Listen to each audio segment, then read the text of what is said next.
नमस्कार जंटी में स्वागत है आपका। मैं हूं योगेंद्र। आप देख रहे हैं हमारी विशेष पेशकश राजस्थान सरकार के 2 साल पर। हमारे साथ हैं नेता प्रतिपक्ष गुलाब चंद जी कटारिया। कटारिया साहब, आपका जंटी में स्वागत है। इस 2 साल की आप एक कद्दावर नेता हैं, लंबा एक राजनीतिक आपको एक्सपीरियंस है। इस 2 साल को किस तरह से देखते हैं आप? क्योंकि सरकार का पहला काम होता है जनता द्वारा दिया हुआ जो खजाना है, जो उसके टैक्स का है, चाहे वो जयपुर से मिला हो चाहे दिल्ली से मिला हो, उस खर्चे का आप उस बजट को ठीक प्रकार से जनता के लिए खर्च करो और उससे जनता के वो काम करो जो गांव गरीब और किसान को उससे राहत मिले। इस सरकार के 2 बजट पेश हुए, मैं इनको चुनौती दे रहा हूँ कि 2019 और 20 और 2020 और 21 इन 2 बजटों में जो प्रमुख घोषणा है, छोटी मोटी कोई काम एक कर दिया हो तो मैं नहीं कह सकता हूँ, वो आपने ज़मीन पे उतार दी हो और उसकी पूर्णता हो गई हो, तो कल आप मेरे सवाल के जवाब में वो गिना देना कि ये घोषणा हमने की और जो पूर्ति हो गई, जो बिना केंद्र सरकार की मदद से हुई, तो एक काम फेल होगा। दूसरा क्या, जिन बातों से आपने 50,000 वोट ज़्यादा लिए पिछले चुनाव में, वो 3 मुद्दे थे। एक आपने कहा किसान का कर्जा माफ़ करेंगे, बेरोजगारों को भत्ता देंगे, और तीसरा कहा बिजली का पैसा नहीं बढ़ाएंगे। इन तीनों के बारे में आप परिणति जो हुई है वो आप जनता के बीच में रख दो तो आप लगेगा कि जनता के साथ दगा हुआ। फिर सबसे बड़ा काम है वो है लॉ एंड ऑर्डर मेंटेन रहता है तो जनता सुख ही अनुभव करती है। इस 2 साल में लॉ एंड ऑर्डर की जो दुर्गति बनी है, मैंने 3 साल में प्रयास करके लगभग 17-18% क्राइम पर कंट्रोल किया, सभी प्रकार के क्राइम।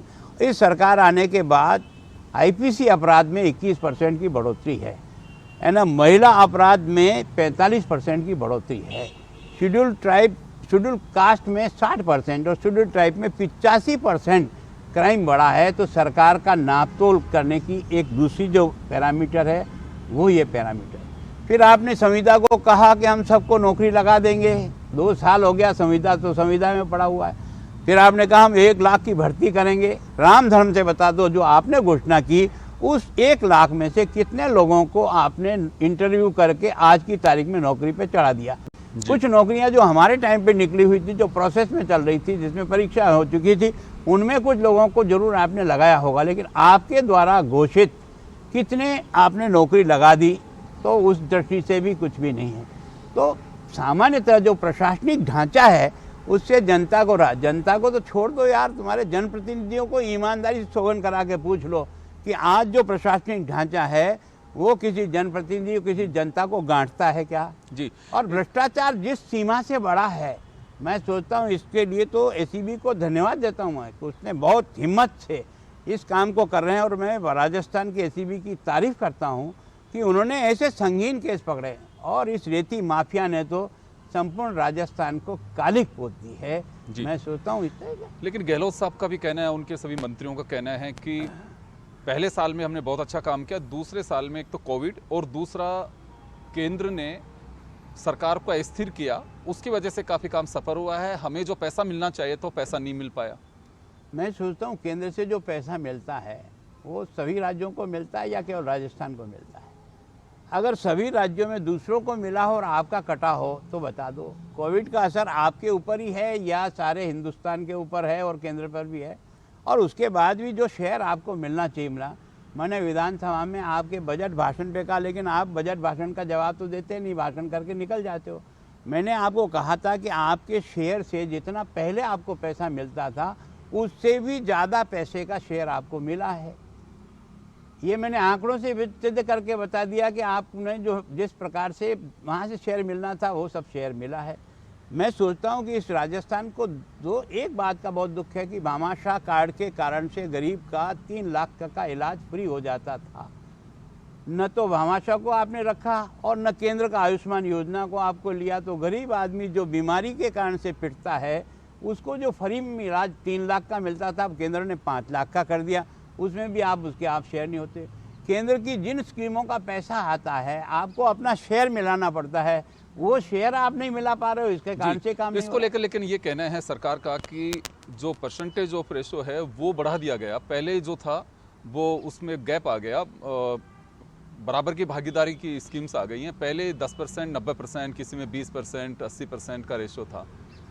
मैं सोचता हूँ वो तो जो नीति आयोग का जो फैसला होता था, पहले भी आपका इसी प्रकार का जो फंक्शन होता था इकोनॉमिक, वहाँ की कमेटी आती थी, रिकमेंड करती थी। अब नीति आयोग ने जिस प्रकार के फैसले किए उसमें आप सब लोग थे।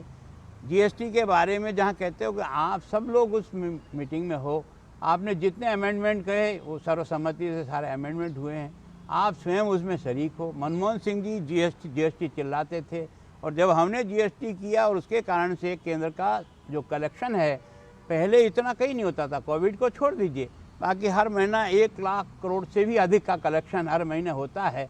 तो एक तरह से टोटल रेवेन्यू है वो केंद्र की बड़ी है, कोविड का कुछ 4-5 महीनों को छोड़ दो, तो उसके कारण से आपका शेयर भी उसी रूप में आगे आ रहा है।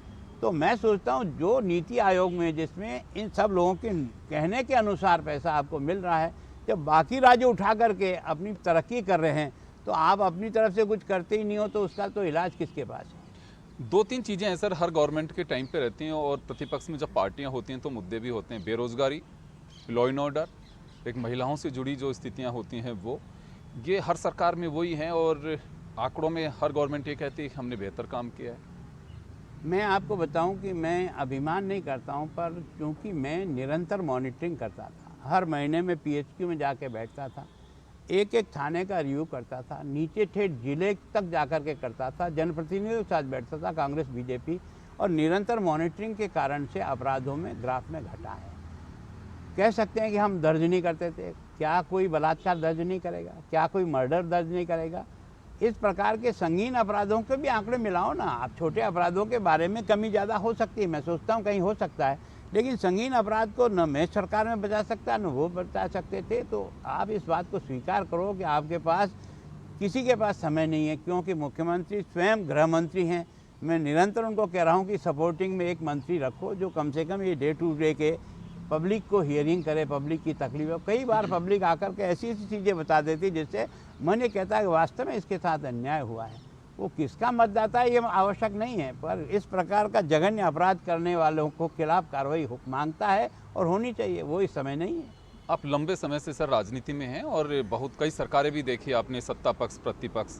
ये माना जाता है कि सत्ता पक्ष और प्रतिपक्ष के नेता बैठते भी हैं, बातचीत भी होती हैं। इस 2 साल में कितनी बार मुख्यमंत्री जी के साथ आपका डायलॉग रहा? देखो, सामान्यतः क्या है कि इस कोविड के समय में उन्होंने 2-4 बार कॉन्टेक्ट करके इस कमेटियों के द्वारा इस कोविड के मुकाबले के लिए, क्योंकि हमने विधानसभा में उनको आश्वस्त किया कि हमने राजनीति से ऊपर कोविड में आप जिस प्रकार की मदद चाहोगे हम करेंगे और देंगे, ये हमारा दायित्व है। हम अपना ये कोई वो आपके ऊपर मेहरबानी नहीं है, जनता हमारी भी है, आपकी है, और उस कारण से हमने मदद की है। लेकिन बाकी किसी काम के लिए इन्होंने किया हो ऐसा मुझे नहीं लगता। कभी चर्चा हुई आपकी, कभी बुलाया हो कि हाँ प्रदेश के विकास के लिए ना कि केंद्र में आपकी सरकार है? इसके लिए कभी नहीं, आज दिन तक नहीं।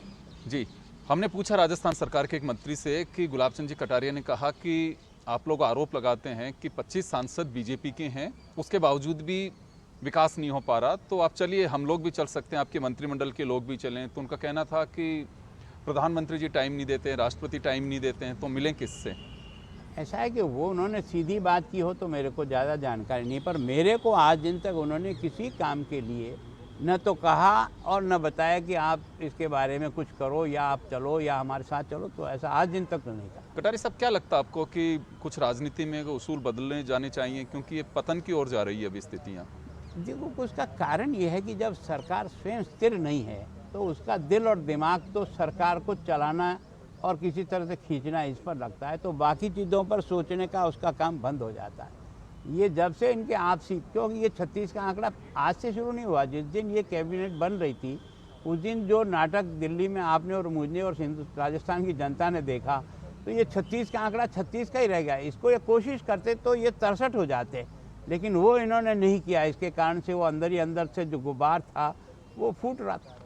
जी, मेरा सवाल ये है कि राजनीति में काफ़ी जो नैतिक सिद्धांत, नैतिकता है वो कम होती जा रही है, तो क्या लगता है आपको कि वास्तव में किस ओर जाना चाहिए? देखो, निश्चित रूप से इन्होंने केवल और केवल, मैं आपको 2 उदाहरण देता हूँ, जितनी नगर पालिकाओं के वार्डों का रचना हुई है, ईमानदारी से कोई अच्छा आदमी इसका एनालिसिस करे, किस प्रकार से वार्डों की रचना की। जाति धर्म के आधार पर आपने छोटे छोटे वार्ड बना करके पार्षदों की संख्या बढ़ाकर कब्जा करने का जो नाटक किया ना, वो वास्तव में लोकतंत्र में कोई नहीं करता है। शिकायतें डाल डाल के थक गए हम। एक वार्ड बन रहा है 2000 का 1800 का, एक वार्ड बन रहा है 350 का। अब ये कौन सा न्याय है यार? कम से कम एक संख्या है कि भाई 700 और 1000 के बीच एक वार्ड बनेगा तो बनेगा सब, उसमें किसी को दिक्कत नहीं। आज दिन तक हमने भी बनाए वार्ड, लेकिन हमने इस प्रकार का काम नहीं किया। सर एक आरोप सबके लगते हैं कि हमारी योजनाओं को डंप कर दिया, उन पे काम नहीं हो रहा। देखो आपने स्वयं देखा, ये अन्नपूर्णा योजना कोई शब्द खराब था क्या? कोई शब्द तो खराब नहीं था, पर अपने नेता को खुश करना था इसलिए नाम इसको बदल कर राजीव गांधी किया। कोई इसकी आवश्यकता थी क्या? केवल और केवल आप एक ही परिवार और खानदान के लोगों पर ही सारी योजनाएं लगा करके, क्या आपकी भी पुरानी जो पार्टी थी उसमें पटेल नहीं हुआ था क्या? उसमें लाल बहादुर शास्त्री नहीं हुआ था क्या? वो आदमी नहीं थे क्या? उनके बारे में कभी आपको ध्यान नहीं आता कि यार उनको भी महत्व दे करके लोकतंत्र की शान बढ़ाएं? लेकिन आप तो केवल और केवल अपने खानदान को खुश करने के लिए इन योजनाओं का नाम रख करके इंद्र रसोई हो गई। अब इसकी रसोई की क्या जरूरत क्या थी यार? हर सरकार सर योजनाओं के नाम बदल रही है, अब इस परंपरा को खत्म नहीं किया जाना चाहिए। वैसे मैं सोचता हूँ इस प्रकार का परिपाटी पहले भी इन्होंने की, फिर हमारे टाइम पर भी हुई निश्चित रूप से, लेकिन इस प्रकार का होना नहीं चाहिए। जब किसी व्यक्ति विशेष के नाम से कोई हो जाए, और प्रधानमंत्री सड़क योजना है, कल आप आओ और आप कह दो साहब राजीव गांधी सड़क योजना, ये कोई बात हुई यार? प्रधानमंत्री सड़क योजना तो किसी के नाम से नहीं है, प्रधानमंत्री आवास योजना तो किसी के नाम से नहीं है। प्रधानमंत्री के नाम से उसको भी आप अपने व्यक्तिगत किसी के नाम से करना, ये कहाँ की बुद्धिमानी है यार? एक 6 महीने का सभी एक परंपरा सी बन गई, आपके वक्त भी ये सब चला, आप भी कमेटी में भी रहे कि 6 महीने के कामकाज की समीक्षा होनी चाहिए। ये लोग भी कर रहे हैं, उससे पहले भी होता रहा, तो पहले तो ऐसा नहीं होता था। देखो समीक्षा मान लो कर भी दी, तो हम लोगों ने कोई ऐसा काम किया क्या जो सही होते हुए भी गलत कर दिया? मैंने एक भी नहीं किया। मैं स्वयं उस चेयरमैन था। मैं इनको दावत देता हूँ कि पिछले निर्णय के समय में मैं 6 महीने की कमेटी में था, कोई ऐसा काम मैंने किया हो जो राजनीतिक चश्मे से किया तो मुझे बताओ। पर आप लोगों ने किया है। आपने हमारी इमरजेंसी में जिन लोगों को पेंशन मिलती थी उनको आपने बंद किया। क्यों? लोकतंत्र को बचाने के लिए। उस समय 18 महीने तक बिना किसी कारण से हज़ारों लोगों को जेल में डाल करके परिवार को तबाह किया था, तो वो अपने घर के काम के लिए गए थे क्या? उस समय जो डिक्टेटरशिप ला करके, जिस तरह से आप सारे अखबार वालों ने भी अपने पत्ते खाली कागज़ छाप करके पेश किए थे, उस समय जिस प्रकार का संपूर्ण देश लोकतंत्र के एक शमशान की तरह से बन गया था, उसको करने का प्रयास किया। उसमें भी आपको राजनीति दिखी है। जो बचा हुआ समय सर, क्या उम्मीद करते हैं सरकार से आप? देखो सरकार से उम्मीद, मैं सोचता हूँ सरकार को अपने प्रशासनिक ढांचा ठीक करना चाहिए। जनता को उस बजट का जो सरकार के खजाने में जनता जमा करती है उसको ठीक प्रकार से खर्च करके गांव गरीब और का विकास करना चाहिए। आज बीजेपी का वोट बैंक बढ़ने में सबसे बड़ा काम जो है वो गरीब कल्याण योजना, जो देश के प्रधानमंत्री जिस तरह से लेकर के आया, और उसके कारण से गरीब को ये लगा कि यार पहली बार मेरे को किसी ने बिना मांगे दिया, ये उसका कारण था। ऐसी आप एक योजना बता दो जिसके कारण से आपको याद करें। जी, कुछ अच्छा काम भी लग रहा है आपको इस सरकार का, ऐसा हो कि ये काम तो चलिए ठीक किया इन्होंने? देखो मैं सोचता हूँ अच्छे काम के लिए इनकी जो टीम चाहिए, जब तक टीम अच्छी नहीं बनेगी तब तक काम अच्छा नहीं होगा। और फिर टीम के लिए मॉनिटरिंग चाहिए, केवल राजनीतिक चश्मा नहीं चाहिए। वसुंधरा जी ने चाहे कहीं से भी पैसे की व्यवस्था की, लेकिन ये बात सच है कि गांव तक विकास का जो पैसा पहुंचाने का काम उन्होंने किया वो एक एक्सीलेंट है। मैंने गौरव पथ बन सकते हैं, ये कभी आज दिन तक किसी के ध्यान में नहीं आया। उनको कैसे ध्यान में आया? आप लोगों का कोई ऐसा गांव का उल्लेखनीय काम हो तो बताओ। 2 साल में सर आपका कोई भूमिका रहेगी कि मुख्यमंत्री जी को सुझाव देंगे, बधाई देंगे, पत्र मैं लिखेंगे? तो हमेशा जब भी वो मांगते हैं तो मैं बिल्कुल खुले दिल से देता हूँ, कभी भी मैं नेगेटिव नहीं सोचता हूँ। पर दुर्भाग्य क्या है कि वो जो अपनी दिशा जो ले रख कर बैठे हैं ना, उनको केवल पार्टी उनके चश्मे पे चढ़ी रहती है, धरातल पर वास्तु नहीं चढ़ रही थी। अगर चाहे तो हर दृष्टि से राजस्थान की जनता को जहाँ से भी आगे बढ़ने का मौका मिले उसमें सहयोगी बनेंगे। नहीं, कुछ सुझाव जैसे आपने दिए आखिरी के अंदर अभी, तो इसका कोई पत्र लिखेंगे आप उनको? देखो मैं सोचता हूँ कि उनको तो मैंने जो समय समय पर कुछ ऐसी बातें आई तो लिखा है पत्र, जब रिप्लाई कभी आता है? कोई समस्या आई तो वो उसका रिप्लाई भी करते हैं, इसमें भी कोई दो राय नहीं। कभी कभी कोई सुझाव गया है तो उसके अनुसार उन्होंने काम करने का प्रयास किया है। चलिए, बहुत बहुत शुक्रिया कटारिया साहब, आपका समय लिया। धन्यवाद। और और सरकार के 2 साल पर कटारिया साहब हमारे साथ में जुड़े और बेबाक तरीके से उन्होंने खुल करके बातें भी की, कुछ सुझाव भी दिए जो सरकार तक पहुंचने चाहिए, और जनहित के जो सुझाव अगर लागू करते हैं तो जनता का ही उसमें भला होगा। तो चलिए हमारी विशेष पेशकश में इतना ही, दीजिए इजाज़त, नमस्कार। जन टीवी की लेटेस्ट अपडेट पाने के लिए हमारे चैनल को जरूर सब्सक्राइब करें और नोटिफिकेशन पाने के लिए बेल आइकॉन दबाएं।